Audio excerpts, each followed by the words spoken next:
بسم اللہ الرحمن الرحیم سبحان الذی اسری بعبدہ لیلا من المسجد الحرام الی المسجد الاقصی۔ نبی اکرم صلی اللہ علیہ وسلم جس وقت واقعہ معراج سے واپس تشریف لائیں تو آپ نے مکہ کے کفار اور مشرکین کو ان واقعات کی تفصیل بیان کی۔ جیسے جیسے وہ سنتے جاتے تھے وہ بڑے حیران پریشان ہوئے اور جمع ہو کر سیدنا ابوبکر صدیق رضی اللہ تعالیٰ عنہ کے پاس آئے اور آ کر کہنے لگے کہ تمہارے دوست جو ہیں وہ یہ دعویٰ کر رہے ہیں، کیا تم ان کی بات مان لو گے اور اس کی تصدیق کرو گے؟ حضرت سیدنا ابوبکر صدیق رضی اللہ تعالیٰ عنہ فرماتے ہیں کہ اگر میرے دوست نبی اکرم صلی اللہ علیہ وسلم اس سے بھی زیادہ دور کی اور بعید عقل بات کرتے ہیں تو میں ان کی بات کے اوپر بھی جو ہے وہ ایمان لاتا ہوں، اگر اس سے زیادہ بھی کو جو ہے وہ بات کرتے ہیں تو میں ان کی بات کی بھی تصدیق کروں گا۔ تو اس وقت سے حضرت سیدنا ابوبکر صدیق رضی اللہ تعالیٰ عنہ کو صدیق کہا جاتا تھا اور آپ کا لقب جو ہے وہ صدیق پڑا۔ پھر کفار و مشرکین نے آپ سے بیت المقدس کی نشانیاں ان کے بارے میں پوچھا تو حضور علیہ الصلاۃ والسلام نے فرمایا کہ میرے سامنے بیت المقدس کو حاضر کر دیا گیا۔ مطلب یہ ہے کہ جتنے حجابات تھے ان تمام حجابات کو دور کر دیا گیا اور حضور علیہ الصلاۃ والسلام بیت المقدس کی ایک ایک چیز کو بتاتے رہے، اس کے دروازوں کو بتاتے رہے، ستونوں کو بتاتے رہے اور ایک ایک چیز کی خبر حضور علیہ الصلاۃ والسلام ارشاد فرماتے۔ اسی طرح پھر انہوں نے یہ سوچا کہ یہ تو معاملہ کسی نے بتا دیا ہوگا، کوئی اور چیز جو ہے اس کی خبر پوچھتے ہیں۔ انہوں نے کہا اخبرنا عن غیرنا هل لقیت منها شیئا، آپ اس کے علاوہ کچھ حالات سے ہمیں جو ہے وہ مطلع فرمائیں۔ تو اب حضور علیہ الصلاۃ والسلام نے ان قافلوں کا اس طرح ذکر فرمایا کہ میں مقام روحہ سے گزرا، وہاں قافلے والوں کا ایک اونٹ گم ہو گیا تھا، وہ اسے تلاش کر رہے تھے،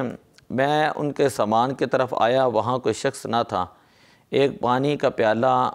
اس کو ڈانپ کر رکھا ہوا تھا، میں نے اس سے پانی کو پیا اور وہیں پر اس کو ڈانپ دیا۔ جب وہ قافلے والے آئیں تو اس سے پوچھ لینا کہ وہ جو پانی کا پیالہ تھا وہ خالی تھا یا نہیں تھا، اور جب تم اونٹ تلاش کر رہے تھے تو کس نے تمہیں آواز دی کہ تمہارا اونٹ جو فلاں جگہ پر ہے، اور تم جو ہے ایک دوسرے کو پکار کر کہہ رہے تھے کہ یہ تو ملک شام کے اندر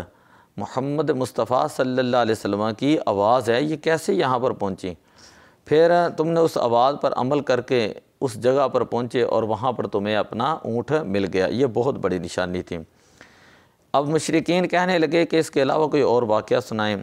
تو نبی اکرم صلی اللہ علیہ وسلم نے ارشاد فرمایا مقام ذی مرہ پر دو آدمی ایک اونٹ پر سوار تھے، ان کا اونٹ براق کی تیزی کی وجہ سے کودا اور وہ بھاگنے لگا، جس کی وجہ سے وہ دونوں جو ہیں وہ گر گئے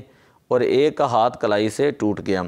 بدھ کے دن ٹھیک دوپہر کے وقت یہ قافلہ بھی مکہ المکرمہ پہنچ جائے گا، ان لوگوں سے دریافت کر لینا۔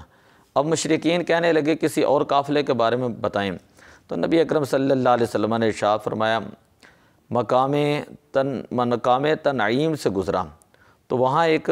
قافلہ تھا،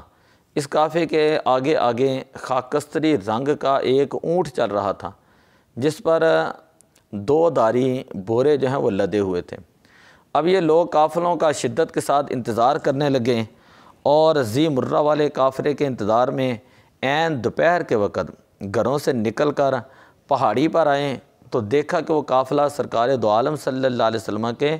فرمان کے عین مطابق پہنچ گیا ہے، اور لوگوں نے ان سے پوچھا کیا تمہارا اونٹ بھاگا تھا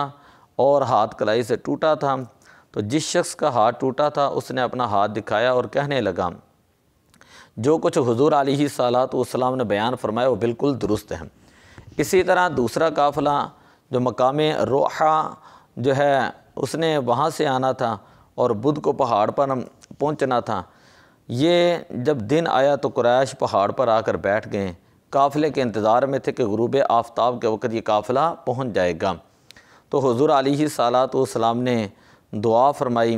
تو قافلہ جس وقت پہنچا تو وہ تمام کا تمام وقت جو ہے وہ سچ ثابت ہوا اور بات بھی سچ ثابت ہوئی، اور واقعی ہی پانی کا پیالہ خالی تھا، اور وہ کہنے لگے کہ ہم نے واقعی ہی نبی اکرم صلی اللہ علیہ وسلم کی آواز کو سنا تھا، اور اسی کی وجہ سے ہمیں ہمارا گمشدہ اونٹ ملا تھا۔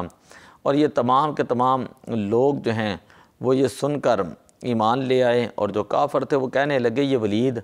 بن مغیرہ سچ کہتا تھا کہ آپ جادوگر ہیں۔